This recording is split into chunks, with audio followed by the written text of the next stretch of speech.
I wasn't crazy when they brought me here. That's what everyone probably says, but in my case, it was true.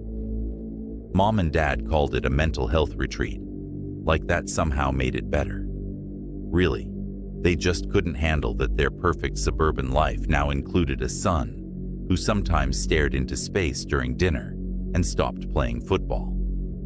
The building used to be a tuberculosis sanitarium back in the 1920s.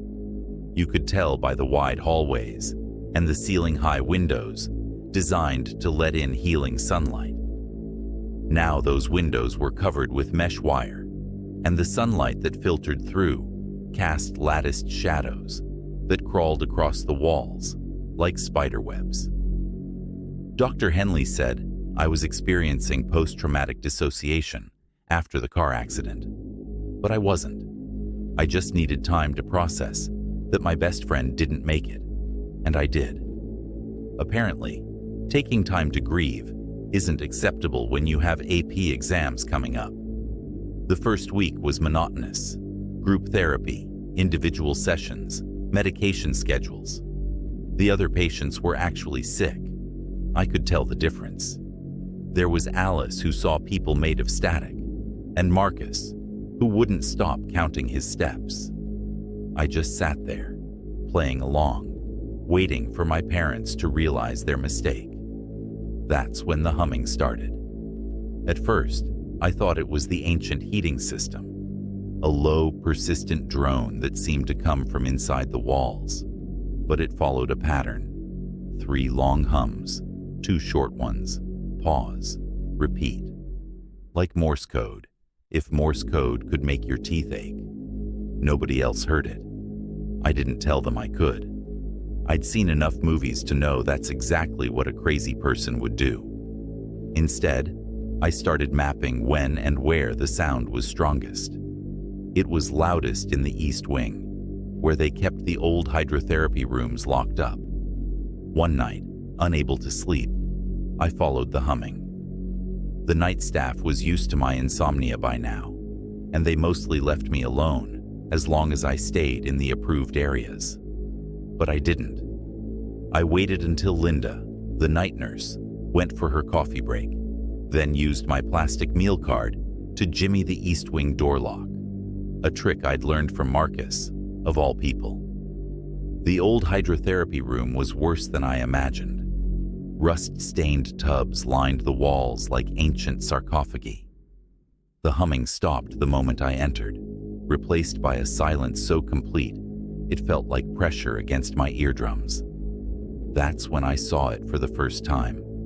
A figure standing in the corner. Not just a shadow, but darkness given form. It was tall, impossibly tall, its head brushing the ceiling, and it seemed to drink in what little light there was in the room. Where its face should have been, there was only a void, darker than the blackest night. And it was looking at me. I knew it was looking at me. My heart stopped.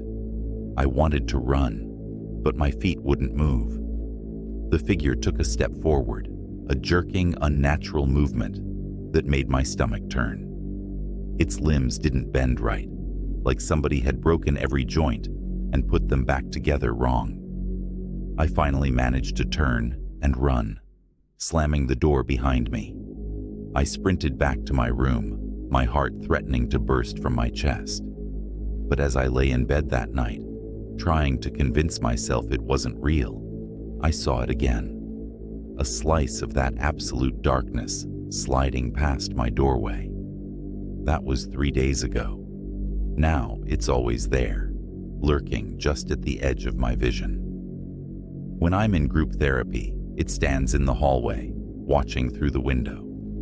During meals, it looms in the corner of the cafeteria, and nobody else seems to notice how the fluorescent lights flicker and die above it.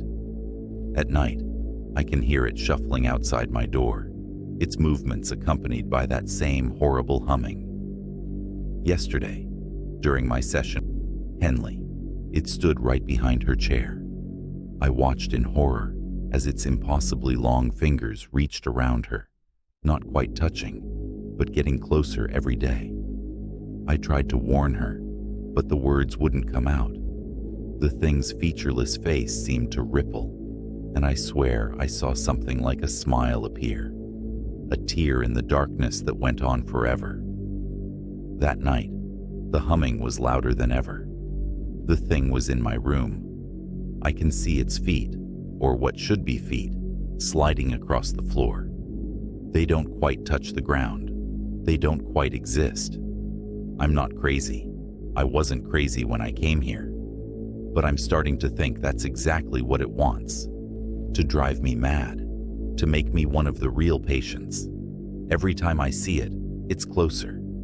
Every time I hear the humming, it's louder. The next morning I told Henley everything.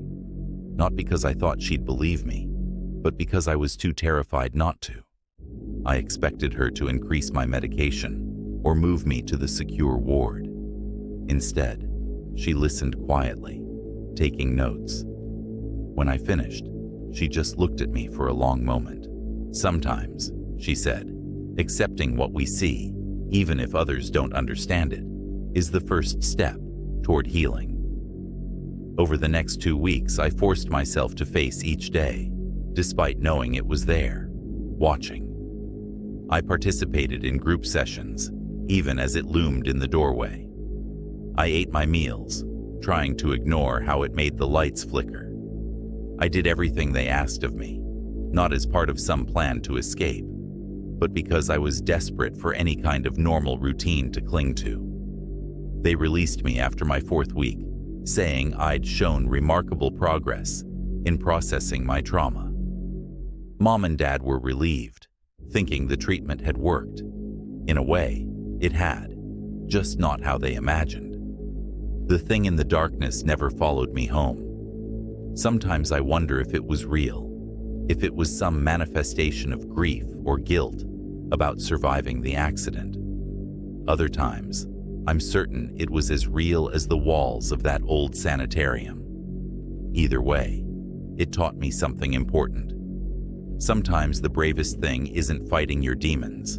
It's acknowledging them, facing them, and then learning to live despite them. I still think about that figure sometimes, wonder if it's still there in the East Wing, waiting for its next visitor.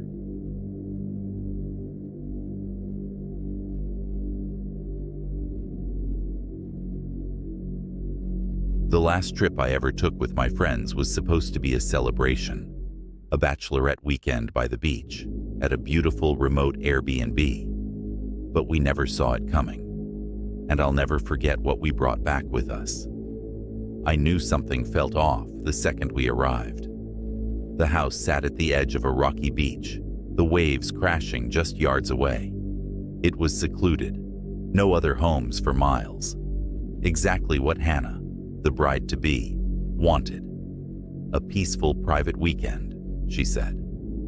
I was the first to notice the strange things. The front door was unlocked when we got there, despite the owner saying he'd leave it bolted. There was sand tracked through the house, like someone had been inside after the cleaners left. But I didn't want to be the downer. Everyone was excited, especially Hannah. So I stayed quiet. That first night, we sat on the deck with wine, watching the stars. The beach was pitch black, the waves reflecting just a sliver of moonlight. It was past midnight when I saw it. Something moved at the shoreline. At first, I thought it was a person, but the way it moved wasn't right. It crawled low to the ground, its limbs jerking. "Did you see that?" I whispered to Liz, sitting next to me. "What?" I squinted into the dark. The figure had vanished. "Nothing," I said, my heart pounding. The next night, the air felt heavier. After a long day at the beach, we decided to stay in and watch a movie. The living room was cozy, with a big TV and a large window behind it that overlooked the deck. We turned off the lights to set the mood. The only light in the room came from the flickering screen. Halfway through the movie, I glanced at the window, and I froze. There, standing just outside, was a figure. It was pressed against the glass, its face hidden by shadows. Its body was thin, bony, and dripping wet. "Shut the TV," I whispered. "Why?" Hannah asked. "Just do it." When the screen went black, the room fell into silence, and we all saw it. The figure, standing there, watching us. "Holy shit," Liz whispered. Hannah shot up from the couch, scrambling for the deck light switch. The bulb flickered on. The figure was gone. The next morning, we found footprints. They weren't normal footprints. They were long and narrow, with fingers, not toes, at the end of each one. The tracks led from the ocean, up the beach, and right to our back door. We packed our bags, but Hannah refused to leave. "We paid for this place," she argued. "It's just some local messing with us." None of us believed that, but we stayed. That night, I couldn't sleep. Around 3 a.m., I heard something tapping on the window by my bed. I didn't move. I just lay there, heart pounding, staring at the ceiling. The tapping grew louder. Then it stopped. I dared to look. The figure was there, crouched low on the deck, its face pressed against the glass, its eyes wide, unblinking. I couldn't scream, couldn't move. I just stared, paralyzed with fear. And then it smiled. Its mouth stretched impossibly wide, revealing rows of jagged, broken teeth. By morning, the footprints were back. This time, they were inside the house. They led from the deck, through the living room, and up the stairs to each of our rooms. We left immediately, piling into the car without a word. But as we drove away, I glanced back. The figure was standing in the window, watching us leave. Weeks later, I thought I'd moved on, until the tapping started again. At my bedroom window, hundreds of miles from that house, far from any ocean. I haven't slept since, because I know it's still out there. I'm truly so scared and don't know what followed me home from that trip.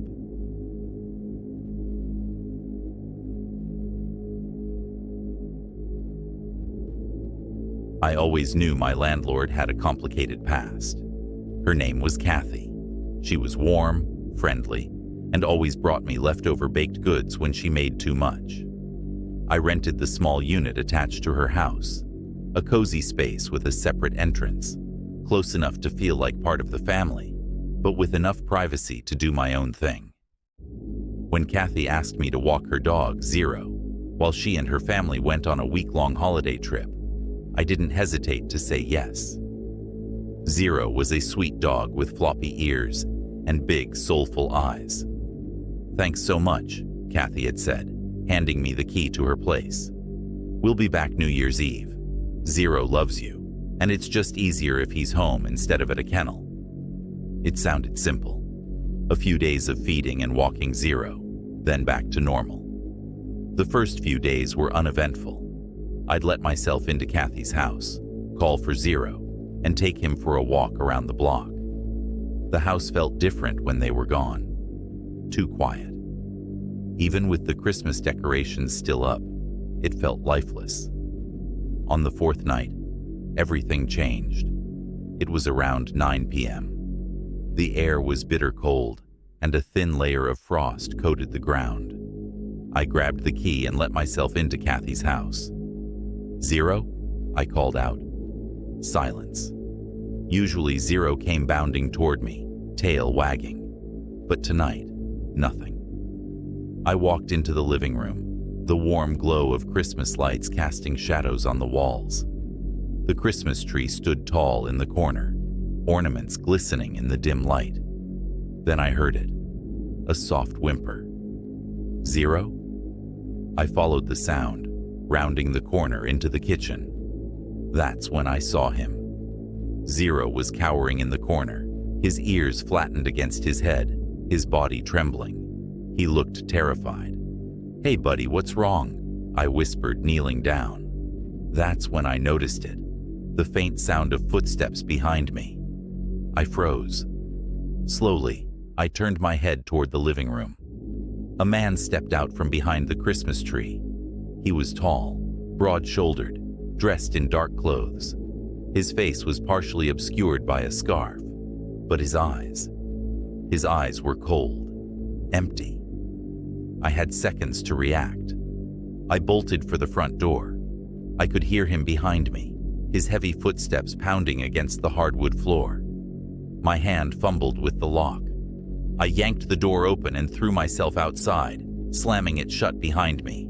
I was breathless, heart pounding in my chest, but he didn't follow. I ran back to my unit, locked the door, and called the police. My hands were shaking so badly I could barely hold my phone. "Someone broke into my landlord's house," I stammered. "He's still inside." The operator assured me officers were on their way.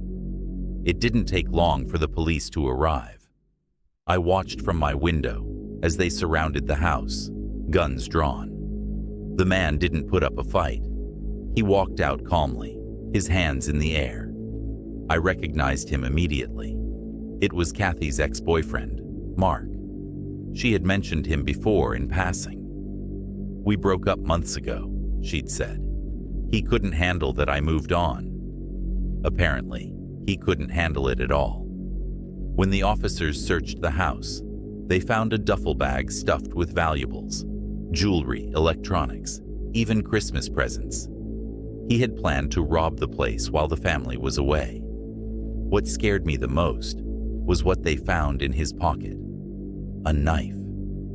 Kathy was horrified when she returned. "I thought he was gone," she said, her voice trembling. "I thought he was out of my life." For weeks after, I couldn't shake the image of him standing there, half hidden, behind the Christmas tree.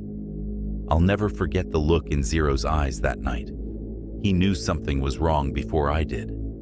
Sometimes, I wonder what would have happened if I hadn't run fast enough.